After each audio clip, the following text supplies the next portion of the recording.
Sofía Gregorini, quiero ver si lo digo bien, Operations and Performance Manager de Pluspetrol y Magíster en Desarrollo Sustentable por el IDUA. Bueno, un poco, gracias por venir otra vez. Gracias a vos, Martín. La excusa, tengo que ser absolutamente sincero, cuando me pasaste el título de tu tesis, dije, nos tenés que venir a contar, lo voy a leer, los desafíos de la transición energética para las compañías de oil and gas, y me pareció hasta un poco provocador, ¿no? Cambio o extinción. Ya vamos a hablar de las compañías propiamente dicho. Me gustó mucho el contexto, que si bien es como el contexto actual hacia la transición energética, pero viste, son esos datos que muchas veces no tenés tan presente. Vamos hacia un mundo que en el 2050, te estoy citando a vos en la tesis, va a tener 9.700 millones de habitantes, una economía que es el doble de la del 2020 y requeriría, te cito, un cambio, no sé si usaste la palabra drástico, iba a decir dramático, pero drástico de la matriz energética, porque el 80% hoy todavía de la energía que se usa es de combustibles fósiles. Correcto. Y para alcanzar ese objetivo, y el objetivo del Acuerdo de París y el Objetivo de Desarrollo Sostenible 7, necesitamos cambiar drásticamente esa matriz. Reemplazar los combustibles fósiles por energías renovables, por eólica, solar, o sea, mucho de generación eléctrica, mucho de eficiencia energética, siempre la mejor energía es la que no se consume, hidrógeno y otras energías alternativas renovables. Entro directo a la pregunta que planteas en la tesis, ¿no? Que es básicamente el desafío que tienen las compañías de oil and gas. ¿Cómo lo están viviendo? ¿Cuál es el estadio de las compañías de cara a la responsabilidad que tienen en esta transición? Y tenés un abanico, de hecho, parte de mi tesis fue analizar qué es lo que las principales compañías de oil and gas están haciendo. Porque, como bien mencionás, Martín, lograr los acuerdos de París, dar cumplimiento al Objetivo de Desarrollo Sostenible, requiere ese cambio drástico en la matriz energética, pero hoy estamos lejos de ellos. Si hay más población, si la economía crece, necesitamos más energía y más limpia para satisfacer esa demanda. Y cambiarlo no es simple, no es fácil, ese cambio drástico, y cuando uno se pone a analizar qué es lo que las principales compañías están haciendo, primero se proponen metas, redefinen su propósito y toman acciones. Por ejemplo, el caso de Shell, que... Eso te iba a preguntar, ¿qué encontraste, digamos?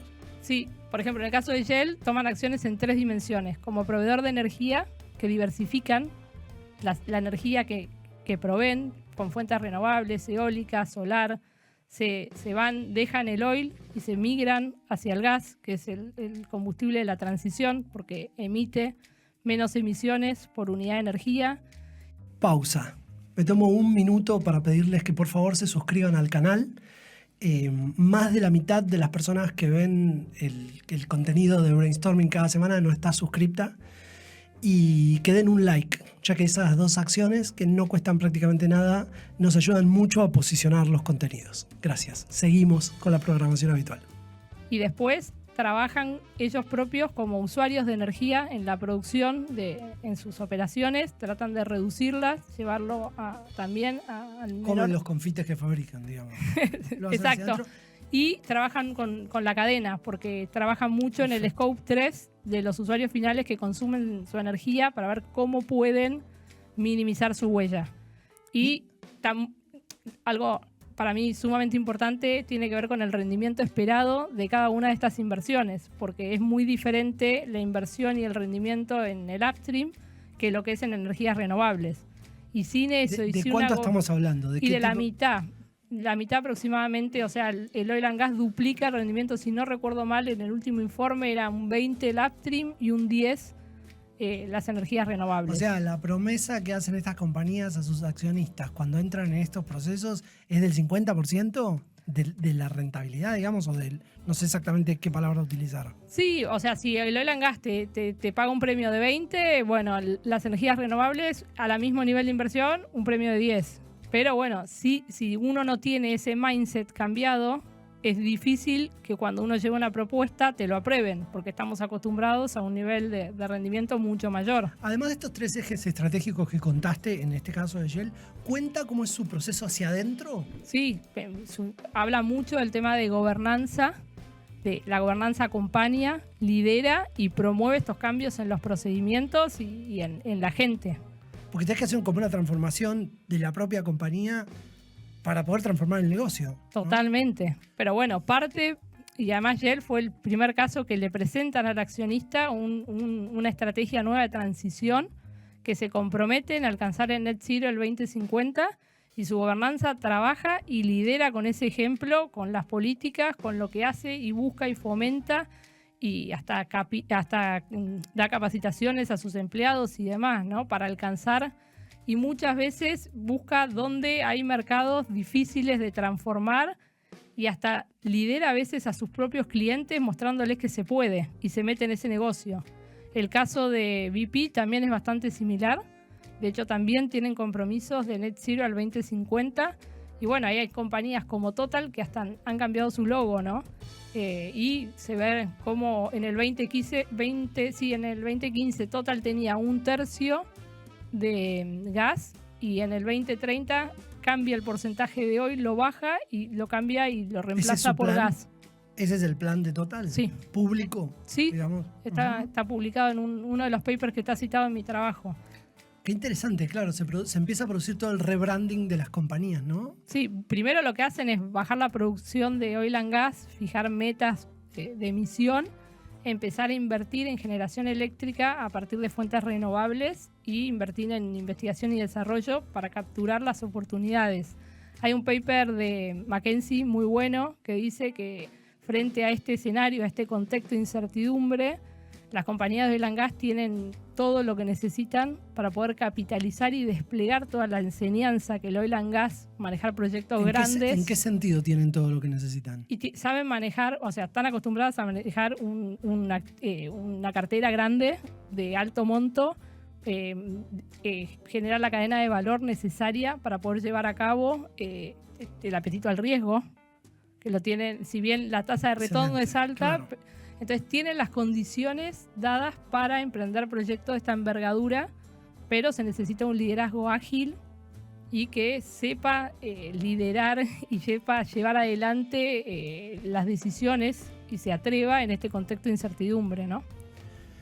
Mencionás, ¿no? Entre algunos de estos ejemplos que has abordado en la tesis, son compañías globales, ¿no? Marcas muy grandes, sí. Compañías que tienen, no sé, deben tener 100 años, estas compañías que mencionaste. ¿Hay casos en Latinoamérica que estén también a la vanguardia o estas mismas compañías se implementan alrededor del mundo?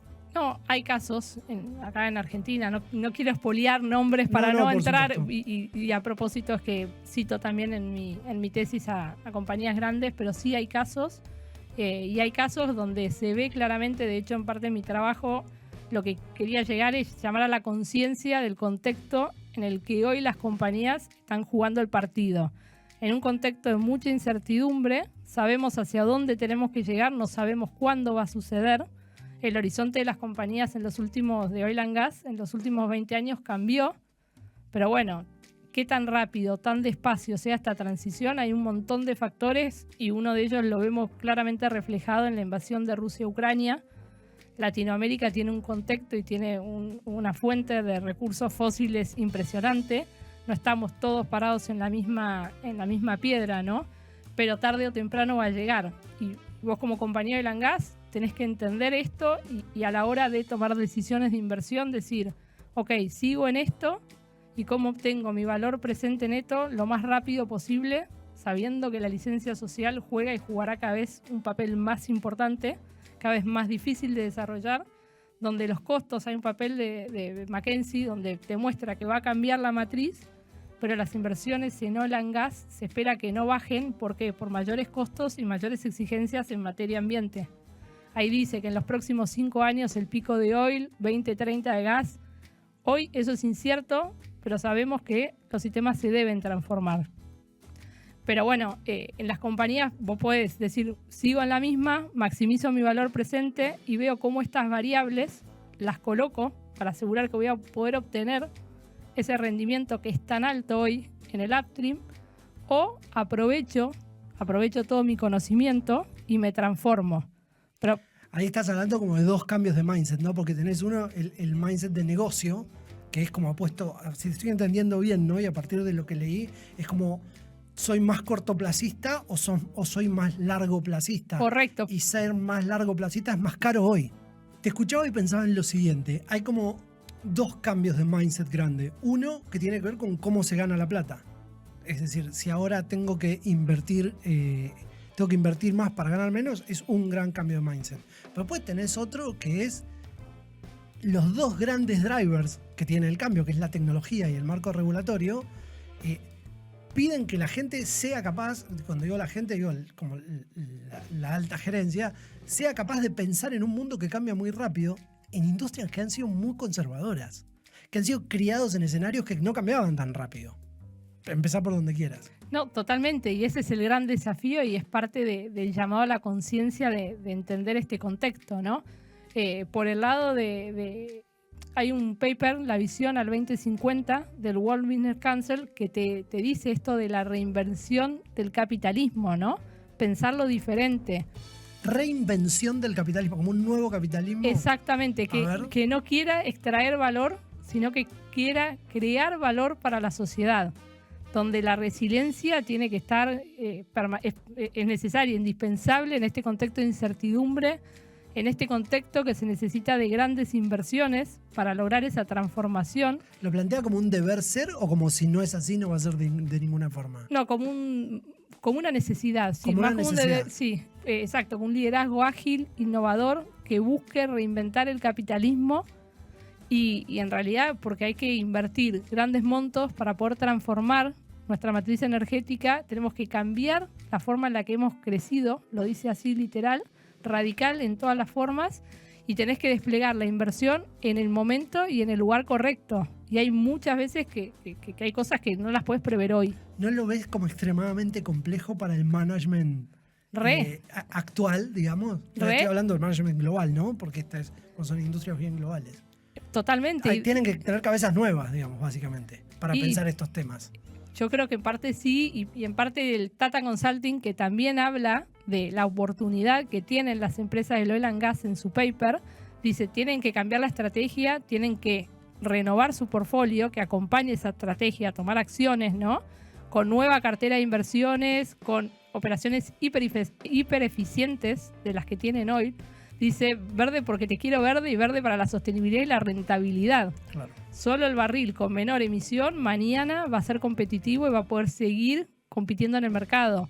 Y después nuevos modelos operativos. ¿En qué se basa esa idea de solo el barril más verde va a ser el más competitivo? Y a medida que las exigencias aumentan.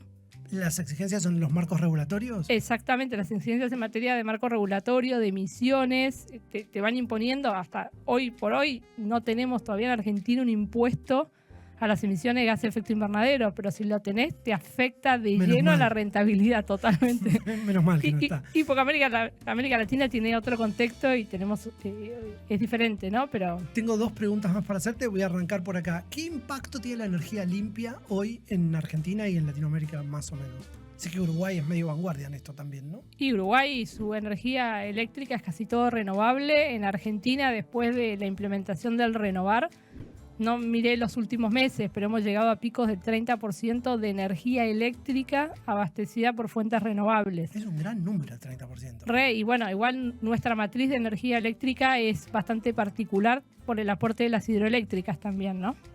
Y mucho gas. ¿Y el resto de Latinoamérica anda por ahí más o menos? Sí, no en valores tan bajos, pero sí Latinoamérica es bastante diferente al resto del mundo. Ok, y... vos me hiciste la otra pregunta, ¿no? Me dijiste marco regulatorio y tecnología. Sí, y bueno, entonces tengo una más también. Dale, tecnología. Y tecnología, bueno, muchas veces cuando hablamos de cultura de seguridad de procesos hablamos del caso de Kodak, ¿no? la necesidad de un liderazgo consciente, comprometido, que pueda ver y que pueda transformar, ¿no? Y que no tenga miedo a los cambios, ¿no? Totalmente, bueno, y poder ver esos cambios, ¿no? Que te cambian las condiciones. Acá la tecnología es disruptiva, entonces algo que... Exacto, poder ver el cambio, poder ver cuando cambian las condiciones y no quedarte girando en lo que haces bien. Perfecto, ese es el marco. Y acá el problema es que la tecnología está siendo disruptiva, avanza mucho más rápido que tiempo atrás. Entonces, por ahí decís, todavía falta para que la eólica, la solar, por ejemplo, sea competitiva, y la verdad que uno mira los últimos años y cada vez es más competitiva, ¿no? Y no necesita de tanto apoyo de marco regulatorio para volverla competitiva. Por ahí lo más visible en la transformación en la transformación tecnológica, lo más visible, estoy diciendo, es la transformación en la locomoción, y ni hablar en el automóvil, ¿no? Eso es como lo más visible. ¿La industria de oil and gas también se está transformando a esa velocidad en términos de de tecnologías para la energía renovable? Yo creo que dentro de la industria del oil and gas se está transformando cada vez más para ser cada vez más limpio, para ganar en eficiencia y en eficiencia en lo que uno emite y en poder entregar la energía más limpia, y lo mismo en energías renovables, porque además hay un tema muy importante en el mundo que es la seguridad energética. Yo digo, América Latina, Argentina, tiene una fuente de hidrocarburo que el tren está pasando y tenemos que aprovechar a desarrollar, creo yo, pero no sé, Chile o la Unión Europea, después de la invasión de Rusia y Ucrania, necesita energía de alguna manera, y todas las fuentes son fuentes posibles. Esa era mi última pregunta. ¿Me podés hacer algún comentario de lo geopolítico? Que no lo abordaste tanto en la tesis. ¿En función de la energía renovable y de oil and gas y de las compañías? Sí, a mí lo que lo ves rápidamente después de la invasión de Rusia a Ucrania, siempre se pregunta, ¿no? ¿La transición energética se acelera o no? Y es la necesidad. Sin energía no hay nada. Vos mencionabas, para el 2050 la población va a llegar a ser casi 10.000 millones de habitantes. La economía más del doble del 2020. ¿Cómo satisfacemos esa demanda? Y además imaginémonos, si Rusia le invadió Ucrania, la Unión Europea se quedó sin esa fuente de energía grande, y nada, salió a ver todas las alternativas que había a desarrollar y a potenciar aún más las energías renovables, ¿no? China, y bueno, acá ese gran actor que va a marcar. Y acá vas a pasar de la dependencia, a mi parecer, quizás me equivoque, ¿no? Pero uno cuando ve el desarrollo de los paneles, de los reactores nucleares pequeños, de la evolución de la eólica, China lleva la vanguardia en todo. O sea, no vas a depender de los países de la OPEC, pero vas a depender de China e importar los insumos necesarios para poder desarrollar las tecnologías renovables, ¿no?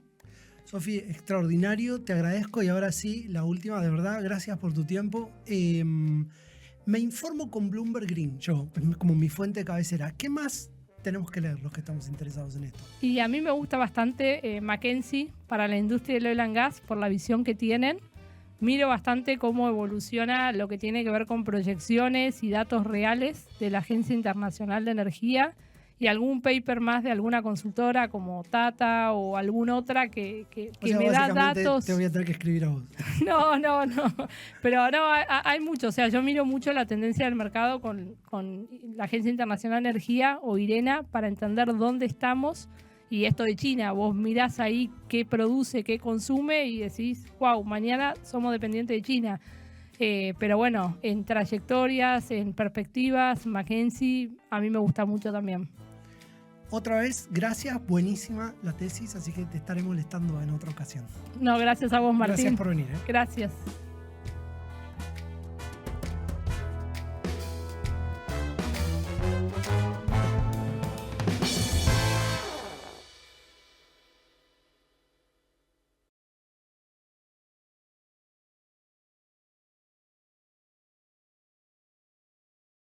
Que sea modelo independiente. Bueno, como siempre, les pedimos que se suscriban, que den un like. Te agradezco nuevamente. Me había quedado una pregunta pendiente, ahí me la estás empezando a responder, que es, vos planteas en la tesis, che, ¿y las organizaciones de oil and gas, como qué papel juegan? Como me gustó la pregunta, ¿no? ¿Cómo pusiste adaptarse o desaparecer? Cambio o extinción. Cambio o extinción es la pregunta. ¿El modelo de transformación es desde un área especializada de la compañía? ¿Las compañías qué hacen? ¿Crean un área? ¿Crean otros negocios? ¿Cuál es la tendencia? En realidad lo que se recomienda es que sea independiente. ¿Por qué? Porque el acceso al financiamiento es mucho mejor si es independiente. Energía renovable, energía limpia, tiene otra tasa, un financiamiento mucho más accesible y más barato. Y después porque se necesita otro cambio de mentalidad, se necesita un cambio de mentalidad. Claro, ese cambio de mentalidad de operar diferente a que uno se lleva todo lo que aprendió en el Oil and Gas, que le va a dar las herramientas para poder emprender este nuevo negocio, pero necesita ser independiente para que realmente produzca lo que tiene que producir. Ahora, y después esa independencia tiene que permear el resto de la organización, digamos. Sí, hay que ver cómo se desarrollan los diferentes modelos de negocio y líneas de negocio dentro de la organización. Okay. Pero esa línea de negocio debiera ser la recomendación independiente, y no solo por lo financiero, sino porque es diferente la operación. Al Oil and Gas los rendimientos son diferentes. La toma de decisiones, el mindset para la toma de decisiones. Exactamente, el personal tiene que estar capacitado para otra cosa, entonces hay cosas que se comparten, pero se aconseja para ser exitoso que sea independiente. Gracias, otra vez. Gracias a vos, Martín. Gracias.